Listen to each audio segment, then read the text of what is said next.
Hussain is a man whose story has transcended generations and borders for over 1300 years. Hussain's selfless pursuit for moral justice in the face of brutal oppression has inspired hope for millions. The Battle of Karbala, where Hussain and his 72 loyal companions bravely stood against an army of thousands, forever changed the course of history.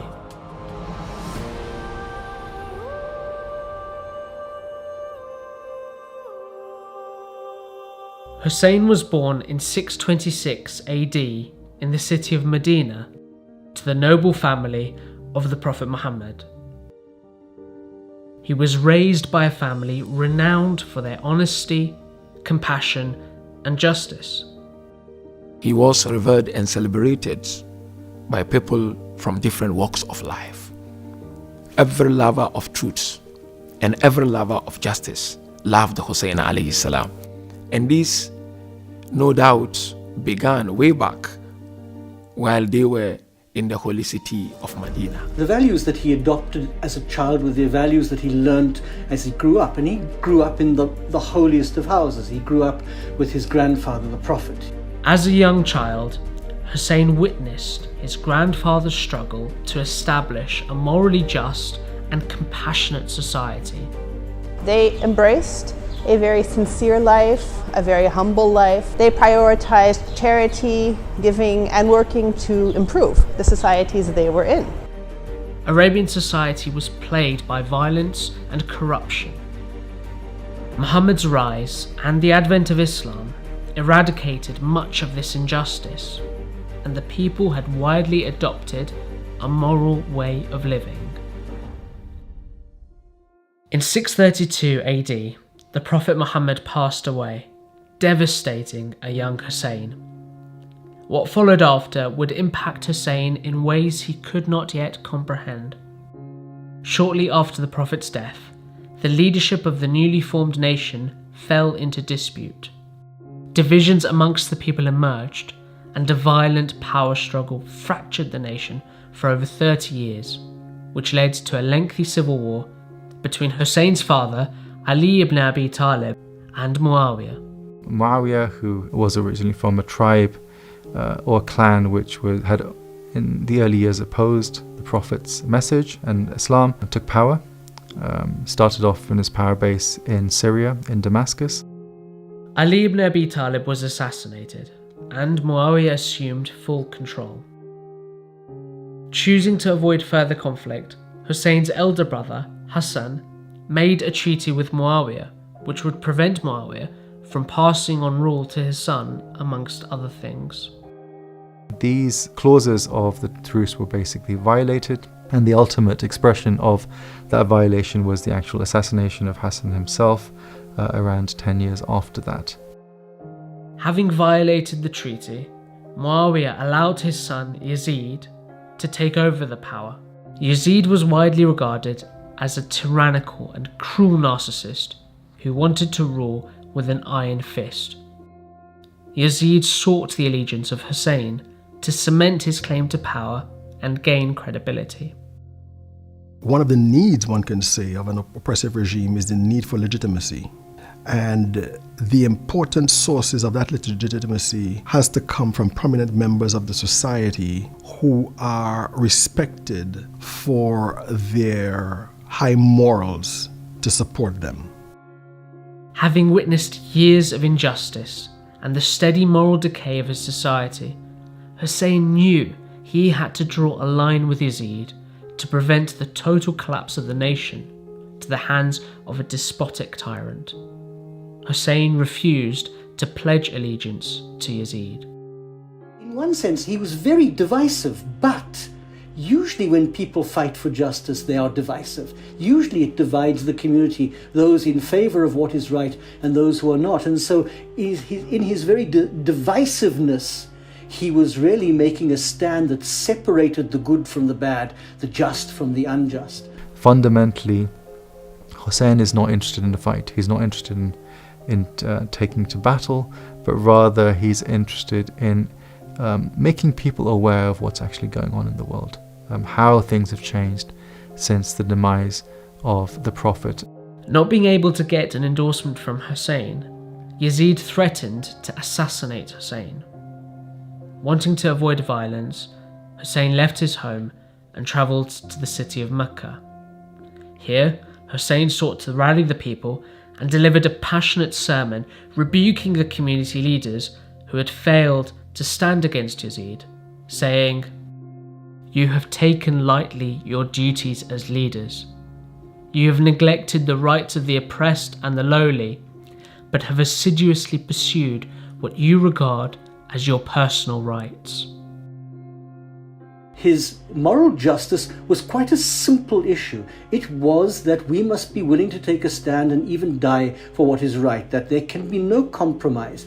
And I think it's that refusal to compromise, and he was made a number of offers by the people in power to compromise, to turn back, to try a different route. This refusal to compromise, even in the face of great personal danger, that for me is the key to the morality, the ethics of his justice. Most leaders, they will remain in their comfort zones and send their people to go and do the work. They will call for justice, but they will not be on the ground or in the field to promote justice. Imam al-Hussein did not do that.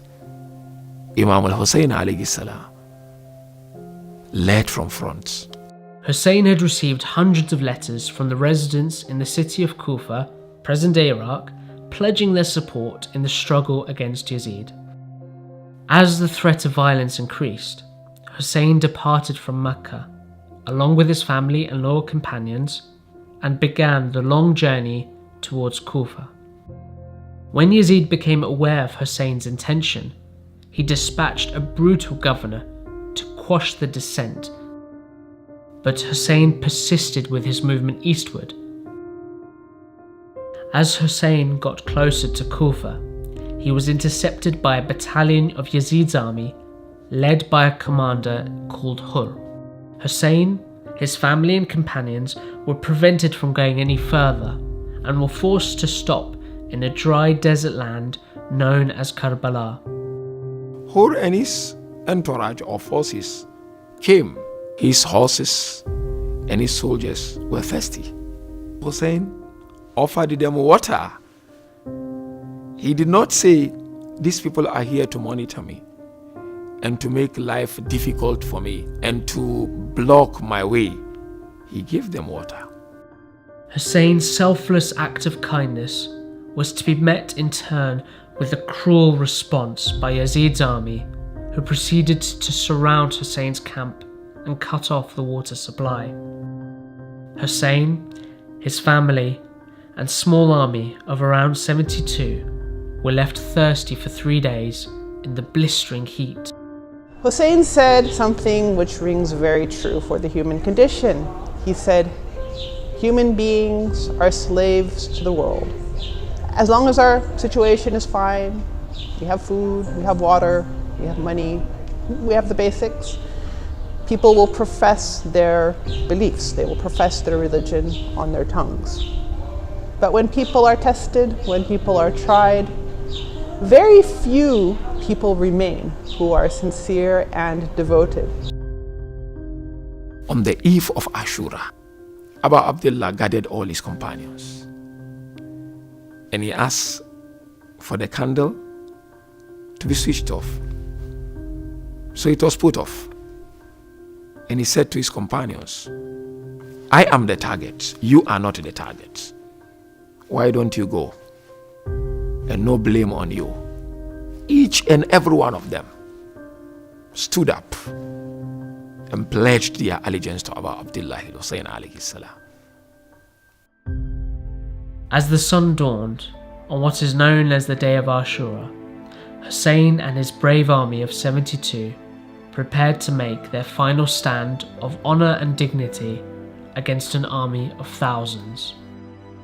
In a remarkable turn of events, Hur defected from Yazid's army, realising that he had made a terrible mistake, and pledged to fight alongside Hussein. Unafraid and fueled by belief in something greater, Hussein's companions fought relentlessly till their very end.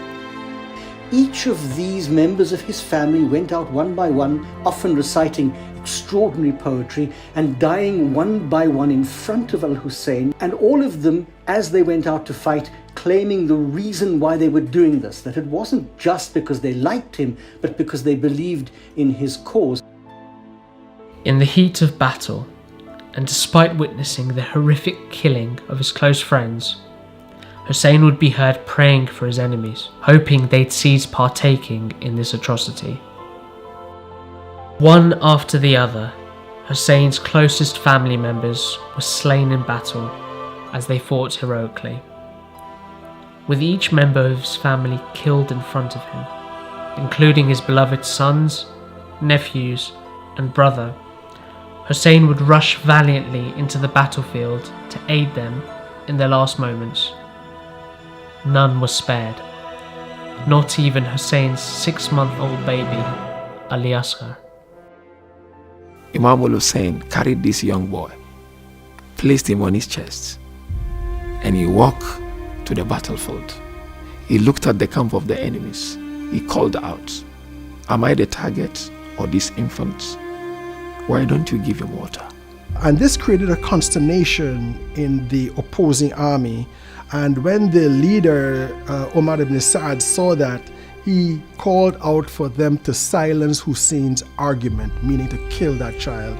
And so one very evil soldier, whose name was Hormala, took a 3-pointed arrow and fired at the child and ripped the child's neck apart in the arms of the father. He was now completely alone. Everyone else was gone except for the woman in the tents, and they were being threatened. And I think that in the end, it was his utter exhaustion from fighting almost single-handedly that helped to hasten his end, and the fact that he was now surrounded by a superior number. Up until the last breath he had, in the midst of all of this, he never lost hope. Some of the reports from the soldiers fighting against Hussein, when they saw him pass by in front of them on his horse fighting them, they said they never saw a person who had lost so much, his dear ones killed in front of him, facing insurmountable odds, covered with blood, but at the same time being so peaceful and so glorious. Carrying his lifeless infant alone, Hussein returned to his camp to bid a final farewell to the women and children of his family. Unbroken and unafraid, Hussein charged valiantly for the final time towards the enemy and fought majestically till eventually he fell from his horse. They started attacking him left and right. Arrows on his shoulders, arrows on his forehead, arrows on his back, until Abu Abdullah fell down. He was kicked left and right, and eventually Shimmer sat on his chest. Covered in bloody wounds, thirsty from the dry desert heat, and with no one left to help him, Hussein was mercilessly beheaded.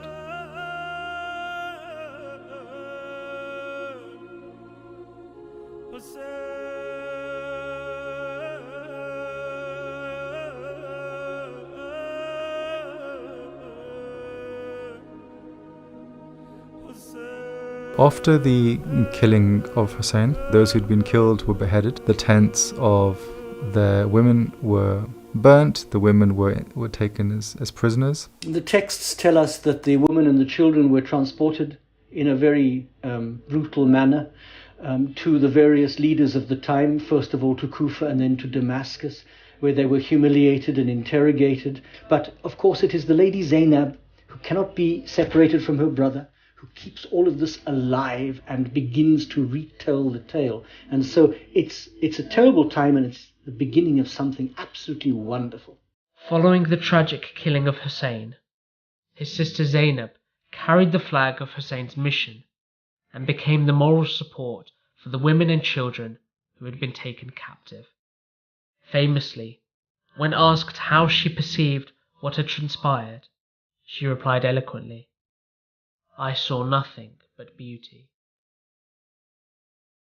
she makes these two famous protests against the citizens of Kufa and then against Yazid. And she is famous that not only does she denounce his leadership and indict him as a person, but she also in those moments begins the story of Karbala and ensures at that moment that the story will never be forgotten and that the lessons of Karbala will never be forgotten. Zainab's fiery speech in the courtyards of Yazid sent shockwaves across the nation, as word spread of how Hussein and his small army were martyred in Karbala. Realizing his grave miscalculation, Yazid freed Hussein's family. Zainab, alongside Hussein's last remaining son, Ali Zain al-Abidin, began to tell people of what happened in Karbala. This triggered a series of uprisings, which eventually led to Yazid's rule being dismantled. For a number of people, the commemoration of Hussein is also about this quest for justice and goodness in the world. And so the recounting of the story of what happened is then connected with accounts of oppression, of tragedy, and of brutality in the world that we have, and a hope and desire for something better. The story of Hussein has been remembered through generations every year as a source of empowerment in the fight for moral justice. How Hussein and his army of 72 were victorious against a tyrannical enemy through sacrificing their lives.